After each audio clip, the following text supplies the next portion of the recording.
is it, kita masuk ke dalam map pertama. Match pembukaan di hari ini. Bermuda akan menjadi saksi untuk ke-12 tim siapa yang akan mendapatkan poin maksimal kali ini. Dan pesawat sudah mulai hadir dari Mars Electric menuju ke arah Bullseye, dimana kalau kita lihat udah ada early drop. Tapi yang menarik adalah rotasi yang coba dimainkan oleh Dunia Games. Kali ini bakal coba split up 1-1-1, dimana Factory bakal diisi 1 orang, Pochinok 1 orang, Mars Electricnya 2 orang. Wah, ini maksimal banget kalau kita lihat dari segi lootingan nantinya ya. Tapi resiko tinggi tentu akan membayang-bayangi mereka. Namun ini fungsinya kalau kalian mapping gitu kan, dari setiap hari kalian mapping lawannya turun di mana aja. Dan sekarang Dunia Games sudah mulai pede bahwa mereka gak ada lawan di sekitaran Factory dan juga Pochinok, sehingga berani untuk melakukan split up seperti itu. Oke, tapi ini bakal jadi, nah ini dia, baru mau banget gua notice dan sudah ada peperangan dan range-nya langsung dipulangkan begitu saja. Ternyata first blood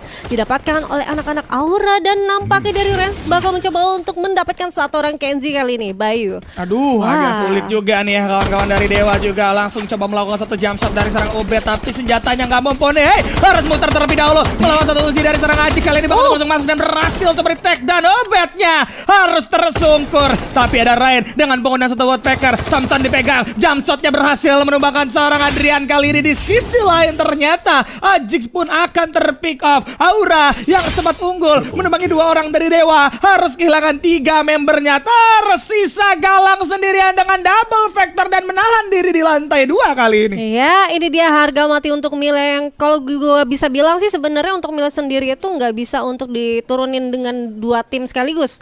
Karena apa? Karena untuk posisi pesawatnya itu nggak memungkinkan mereka bakal langsung turun di area Mil. Mau nggak mau singgah dulu ke area reverse set, yang dimana kemungkinan anak-anak Aura tuh masih belum familiar untuk area reverse setnya sendiri. Yes. Sehingga untuk senjata yang mereka untuk lawan anak-anak Dewa tuh masih belum proper. Dan sedangkan anak-anak Dewa walaupun tadi sempat ada 1 Ubed yang harus terknockdown dengan Yuzi-nya, tapi kali ini bakal bisa dibalikan dan kita bakal beralih dulu sejenak, Bayu. Aduh, ada Darkseid yang nggak lihat kanan kiri. Kali ini harus coba terpick off. Sayang sekali berada di sisi atas dengan tujuan open vision. Justru dia yang kehilangan vision karena tidak terlalu fokus juga untuk melihat kanan kiri, berfokus terlalu ke arah depan. Sebenarnya sama-sama sadar juga dari kedua tim bahwa untuk observatory gak kosong sama sekali. Run 1 poin kill, jadi pembuka yang luar biasa pastinya dan cukup lumayan jadi pegangan. Udah ada info lagi yang bakal coba dicari sama Rans dengan menggunakan 1 UAV light-nya. Ini seharusnya bakal terjadi pertempuran yang besar juga. Tapi di sisi lain ternyata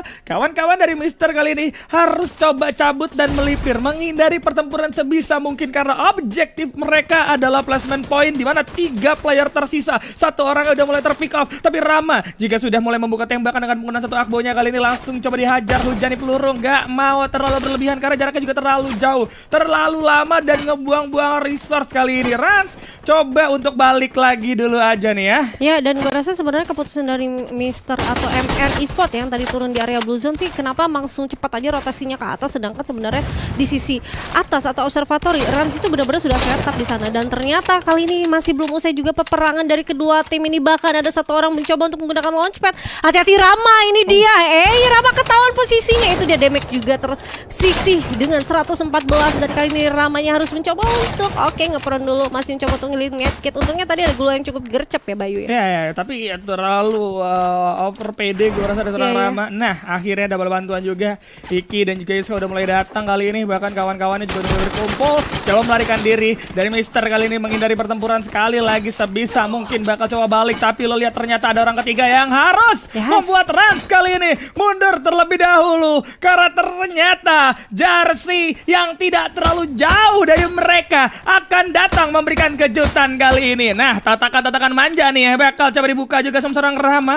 Lagi dan lagi dengan hasil 80-nya. Masih belum ketahuan posisinya, tapi seharusnya Mario akan segera melihat kali ini. Rama tidak boleh bertahan terlalu lama di atas balkon ya. Yoi, dan gue rasa sebenarnya Rama di sini nggak pakai silencer ya, bener-bener kelihatan misalkan untuk di minimap saat dia mencoba untuk tapping-tapping arah ke depan. Dan di sisi lain ternyata Lim berhasil mendapatkan Kailar. Ini kayaknya steal kill nggak sih? Tadi kan sempat di knockdown sama Rama kan, dan nggak sempat langsung di ending, tapi berhasil untuk di steal berhasil kill oleh Lim dan berhasil untuk dikonfirm kill. Sedangkan GRC di sini yang mencoba untuk opportunity yang dimana dia tahu sebenarnya bahwa di area ini masih belum usai peperangan, yang dia dari arah Bima langsung terbang ke area tengah, yang dimana sebenarnya untungnya masih ada tim-tim yang memang belum usai dan peperangannya cukup alot sih Bayu. Aduh, ini zonanya ke bawah pisan gitu kan, dimana dari DG udah ngamanin sisi tengahnya, tapi yang menarik adalah pertempuran jarak dekat di atas baliho kali ini akan terjadi. Lim dengan double barrelnya datang, coba memberikan kejutan terhadap seorang Rama, dihancurkan begitu saja, langsung coba masuk dan berhasil untuk take down di end pastinya demi mendapatkan punya poin kill juga. Tapi Ramanya coba turun menghindari beberapa peluru, tapi nggak bakal bisa juga untuk diselamatkan gitu kan, karena emang terlalu jauh dari kawan-kawannya. Yang gue lihat tadi ada pertempuran yang cukup menarik juga di sekitaran Rimnan Village, karena ternyata MBR dan juga Lucky Sports sedang bentrok. Artinya ada pemilihan drop zone yang cukup bagus dari Lucky Sports, sadar bahwa MBR terkunci pergerakannya, gak bakal bisa kemana-mana. MBR ini bukan bukan Jawa Squad yang bisa langsung nyebrang gitu kan, berenang. Tapi gue rasa MBR rotasinya harus keluar dari Rimnan Village, dan ini akan jadi cukup berbahaya untuk dia. Besto membuka jalan terlebih dahulu, cukup berani, tapi Lucky seharusnya sudah melakukan satu setup kali ini. Tapi granat yang bakal coba dimasak, masuk terlebih dahulu karena seorang Raden masih bisa digocek. Hampir saja Raden langsung coba repositioning terlebih dahulu. Udah ada yang masuk juga, seorang Haidan cukup berani dengan penggunaan satu Max Saver, tapi menerima cukup banyak juga, harus tumbang terkena. Dan masih ada setup glue wall yang cukup bagus dari seorang Besto. Hati-hati, bakal menjadi bulan-bulanan. Udah ada F granate juga yang bakal coba dibuka kali ini. Ota mendapatkan free hit dengan UMP-nya, tapi masih belum bisa memberikan damage yang cukup maksimal kali ini karena posisinya terhalang. Beberapa glue wall masuk lagi, kelihatan Bestonya, ya ampun, sudah mulai terjegal, terjatuh, dia tertunduk. Masuk lagi juga kawan-kawan dari Lucky Sports, di mana seorang Raden udah mulai ada pertukaran nampaknya karena dari seorang Toy dari jarak yang cukup jauh juga bakal coba memberikan backup yang cukup bagus kali ini. Ota jump shotnya pun bakal coba di counter kali ini, berhasil coba di take down, hilang satu member, it's okay, gak masalah. Tapi MBR dalam keadaan yang cukup sulit, jump shot itu dia. MBR Epsilon pun harus tumbang di posisi ke-12. Oh my god, MBR memang gak bisa kemana-mana ya, posisinya udah kelok banget sama anak-anak Lucky. Dan enaknya Ota menggunakan MP5-nya langsung di bredet aja tuh nakutin loh, sempet banget ngedistract salah satu orang dari anak-anak MBR yang dimana sebenarnya posisinya tuh masih di perpus, gak bisa kemana-mana. Dengan adanya hantuan-hantuan senjata dari MP5 dan senjata yang memang gak bisa dihindarin banget waktu di branded, dan itu ngebuat anak-anak dari anak-anak MBR tuh gak bisa keluar, maksudnya gak bisa tetap stay di area perpus, dan memang mau gak mau cepet aja keluar, dan posisinya udah berantakan banget. Itu sehingga membuat anak-anak Lucky tuh enak banget natakin satu persatu, apalagi tadi majunya anak-anak MBR tuh satu persatu kan. Betul. Ke anak-anak Lucky. Iya, itu dia ya, agak jauh juga rotasi yang dilakukan sama MBR. But it's okay, MBR masih ada round selanjutnya. Yang jadi masalah sekarang gua rasa apakah bisa maksimal untuk round selanjutnya. Tapi kalau kita melihat ini ternyata sudah ada pertemuan-pertemuan lain yang akan terjadi. JRC pun masih coba menyambangi observatory dan coba bergerak terlebih dahulu. Tapi lo lihat dari seorang Ubed kali ini, Graveyard bakal berdarah-darah bos, karena bakal ada 3 tim, 3 squad yang akan coba saling bersinggungan. Oke, Ubed coba turun terlebih dahulu dengan double vector yang ada di tangan, bakal coba melihat beberapa target dan Surya coba didapatkan confirmnya, dan sudah ada pertempuran double vector. JRC harus tumbang kali ini di posisi 11. Setup yang luar biasa. Dewa United hari terakhir pun mulai panas kali ini, Bun. Mulai panas walaupun harus kehilangan range-nya di awal ya. Ini yang dinamakan anak-anak JRC itu nggak expect bahwa ada anak-anak Dewa United di atas sana. Dan sebenarnya enak banget dimana Ubed menggunakan double vector dengan jarak seperti itu, udah enak jadi santapan banget. Apalagi mungkin ada delay per second waktu mereka mencoba menggunakan launchpad ke arah sana. Tapi ternyata kalau kita lihat di sisi lain dimana Mars Electric ada anak-anak dari DG dan juga anak-anak dari SCR yang masih mencoba untuk saling memantau aja, dan di sisi lain ternyata Frozy-nya sudah terkena beberapa damage, dan ini masih cukup enak aja karena memang untungnya masih mendapatkan obstacle atau kompon yang memang masih bisa menghalau pergerakan dari anak-anak DG sendiri. Nah, ini dia yang bakal jadi masalah ya buat DG menurut gue. Kenapa? Karena DG ini coba untuk bermain defensif dari tadi, pasif, tujuannya emang untuk ngamanin apa yang mereka punya gitu kan. Apa sih yang mereka punya? Mereka udah punya circle, mereka udah punya zona gitu kan yang cukup aman, jadi nggak perlu banyak bergerak. Tapi ternyata si Churro menggunakan rotasi yang checkpointnya ada di tempat kawan-kawan dari DG harus bertahan kali ini. Artinya pertempuran nggak bakal bisa terhindarkan kali ini, dan semakin lama dari DG menahan di tempat yang sama, gua rasa akan menerima serangan dari berbagai arah. Karena dari Andri dan juga Jambul nih belakangnya kosong, kanannya juga kosong. Sedangkan dua anggota lainnya itu masih ada watchtower. Tapi lo lihat udah ada inisiasi dari serang Andri, bakal coba dibuka, nggak mau ternyata ya. Si Churro pun bakal coba tahan diri aja karena sadar zona dimiliki oleh mereka juga gitu kan, dan mereka udah memiliki garasi untuk bertahan. Lo lihat di sisi kanan udah ada satu tim dari Bonafide yang bisa aja mendapatkan free hit ke arah dua tim sekaligus kali ini. Wah, ini enak banget sih. Andai kan anak-anak Bonafide bener-bener tahu nih ada satu sinyal di mana mereka bisa ikut campur ke depan sana, dan gua rasa sih enak banget. Kenapa? Karena sebenarnya dari rumah L, jarak dari rumah L itu walaupun cukup terbilang lumayan jauh, tapi kalau misalkan lu menggunakan senjata yang enak, let's say Woodpecker, SCT, itu enak banget coba untuk dapatin beberapa poin kill. Tapi kita bakal lihat ternyata dari anak-anak SCR bakal coba untuk defend aja. Kenapa? Karena ada summon Airdrop yang bakal coba untuk di pop up. Kayaknya mereka masih mencoba untuk holding maybe sampai ke zona ketiga usai mungkin, sehingga dari anak-anak SCR nggak mau bergerak aja sih, tetap sama kompon mereka, tidak mau melakukan rotasi yang cukup signifikan mungkin. Kecuali nih ada nih satu tim yang coba ikut campur. Ada tim 9 juga sih yang posisinya tuh ada di belakang Mars Electric. Ini kayak anak-anak EVOS dah bener aja. Nah, EVOS Immortal Zack. Ini yang jadi concern utama gua tadi ya. DG tuh nggak bisa speed up kayak gitu dengan kompon yang mereka miliki juga minim banget. Artinya bakal banyak tim yang datang dari berbagai arah. Bonafide seharusnya udah dapat info karena tadi udah ada UAV Light juga yang bakal coba dibuka gitu kan ke arah si Churro dan juga dua anggota dari DG. Bahkan dengan adanya suara-suara tembakan yang dibuka oleh seorang Andi, seharusnya dari arah EVOS Immortal juga bisa dengar tipis-tipis. Tapi di sisi lain ternyata ada perburuan kali ini masuk ke dalam seorang Mr. Esports yang ternyata masih bisa dilewatin gitu aja. Loh, balik lagi ternyata dari SPG kali ini bersama dengan seorang Iki coba bertahan terlebih dahulu, bermain di garis circle aja supaya kalau ada yang mau keluar gak bakal bisa. Tapi di sini kalau kita lihat Dewa pun bakal coba move bersamaan dengan bergerak ke circle, bukan tanpa maksud karena mereka juga memiliki vehicle ya. Artinya mereka bisa kapan aja juga menuju ke arah tengah. Cuman mereka ini sisa 3 orang, jadi mau gak mau harus bermain pinggiran dulu daripada tiba-tiba datang nantinya bakal coba tumbang gitu kan, nyumbang nyawa. Lebih baik main aman dulu, main pinggiran dulu sebelum nanti bertempur secara all in. Dan Galang bakal masuk jalur rotasi dari kawan-kawan SM kali ini ya. Iya, dan ini ramai sih, dimana artinya banyak banget tim-tim yang sudah mengamankan vehicle mereka. Udah pasti banyak banget yang chaos sampai ke late game dengan rusuhnya. What?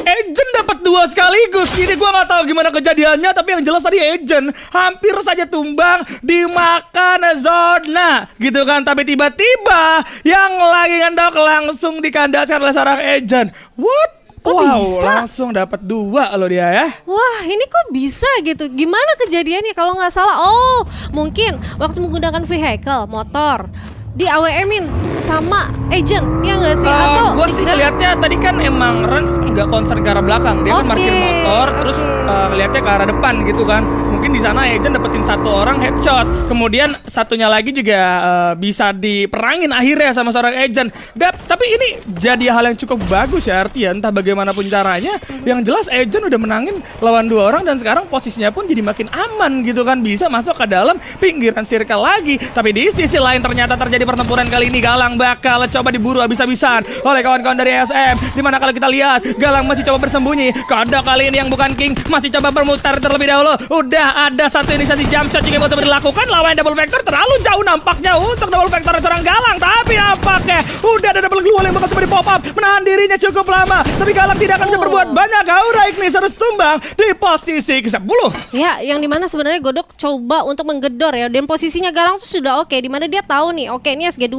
Begitu begitu SG-nya reload, Galangnya mau pencet tapi memang ada backup cover yang cukup oke juga dari Han dan berhasil pun take down satu orang dan oke, Aura harus dipulangkan di posisi ke-10. Dan kali ini ternyata sudah mulai terjadi penumpukan di area Pochinok yang dimana Bale bakal mencoba untuk pop-up wall. Dia tahu ada suara-suara vehicle dan langsung aja dikurungin begitu aja masuk ke dalam obstacle yang cukup aman harusnya dari Balenya sendiri. Dan posisinya adalah itu masih ada satu tim dan masih ada Val yang menggunakan satu vehicle. Oh bukan Val ternyata, kalau nggak salah tuh tadi anak-anak dari nomor 1 ya yang pakai vehicle. Bonafide seharusnya. Dan kalau kita lihat kali ini pertempuran di rumah sabun akan terpecahkan nampaknya. Rain udah mulai terpick up terlebih dahulu.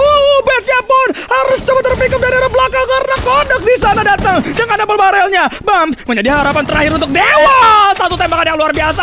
Satu lagi ketemu dan semoga menang. Berhasil diratakan oleh seorang Bams seorang diri. Ya ampun, pemilihan obstacle di sisi luar yang cukup bagus dan inisiasi kawan-kawan yang semoga menang. Gua rasa terlalu terburu-buru sehingga mereka split up terlalu jauh juga ya. Iya, dan mereka nggak expect bahwa masih ada satu Bams di sana, masih mencoba untuk melakukan reviving, tapi nggak tahu bahwa di depan sana ada Bams yang memang sebenarnya posisinya tuh nggak terlalu kelihatan kalau dari balik jendela. Dan di sini ternyata Rahasia bakal mencoba untuk nge-tapping. Anak-anak DG bakal kewalahan, kejepit banget posisinya antara dua tim kali ini, antara anak-anak SCR dan juga anak-anak EVOS yang dimana SCR sudah terkena down. Oh my god, Andri Q berhasil untuk confirm beberapa poin kill dengan satu granatnya. Baik. Satu jam shot dari seorang Reva bakal coba membuka jalan untuk DG kali ini. Masih ada glue wall juga. Satu anggota dari Cicura coba bertahan terlebih dahulu, tapi nampaknya nggak bakal dikasih nafas sama seorang Reva. Tapi Reva harus coba peduli sama temannya. Jambul udah mulai terkena down, sedangkan Made bakal menjaga sisi lini belakangnya karena ada EVOS yang terus natakin ke arah mereka. Andri Q bakal coba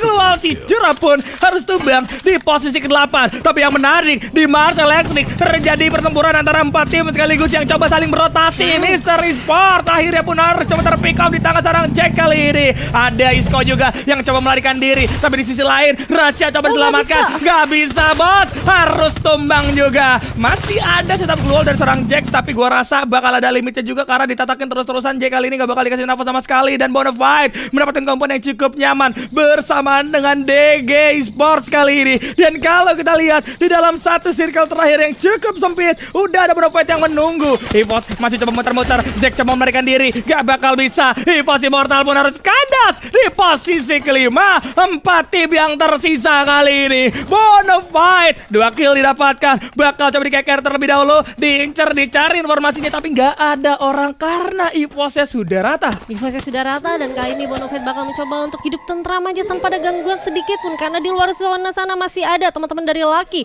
dan juga anak-anak dari Dewa yang tersisa satu orang Bams seorang, dan itu dia berhasil untuk mendapatkan critical damage dari seorang Bams. Hati-hati juga Lucky. Raden bakal mencoba untuk di-tapping, bakal coba untuk di-spray oleh Reva. Dan gua rasa sih sebenarnya ini Bonafide kalau misalkan dia coba untuk maju, ini enak sih kalau misalkan dia mau dapatin poin kill. Tapi objektifnya anak-anak Bonafide adalah ya udah kelarin dulu yang di luar zona. Kalau memang ada orang yang mau masuk ke kompet kita, mereka akan selesai. Dan benar aja ada satu Raden yang bakal mencoba untuk mendapatkan rumah L dan dia nggak expect anak-anak Bonafide berhasil untuk memulangkan salah seorang Raden kali ini, Bayu. Aduh, 3 tim 9 orang tersisa kali ini. Reva masih bisa melakukan satu jam shot dan ternyata Dewa di sana bakal coba di pick up satu persatu pasti anggotanya. Tapi DK juga udah mulai kehilangan satu anggotanya. Kali ini Bonafide dengan 4 anggota tersisa bakal coba bermain agresif. Calvin putar dari arah belakang, ya ampun pintar banget dan berhasil menemukan seorang Reva. Made masih coba bertahan di balik glue wall. Udah ada beberapa granat yang bakal coba dilempar, tapi masih ada glue wall di mana dari seorang Made bakal coba bertahan. Terpick up oleh 2 orang. Rehan yang harus coba terkena. Satu anggota tersisa dari Andri kali ini bakal coba memutar terlebih dahulu. Double vector masih coba di tangan. Langsung coba melakukan satu jam shot dari seorang Calvin. Dan ternyata ini dia Bonafide yang berhasil mendapatkan booyah. Yay, ini dia dengan Black menjadi sang MVP untuk Bonafide-nya sendiri. Gimana di Bung Skyla? Waduh, anyway keren banget nih dari Bonafide. Congratulations sudah berhasil mendapatkan booyah di game pertama, round bermuda juga.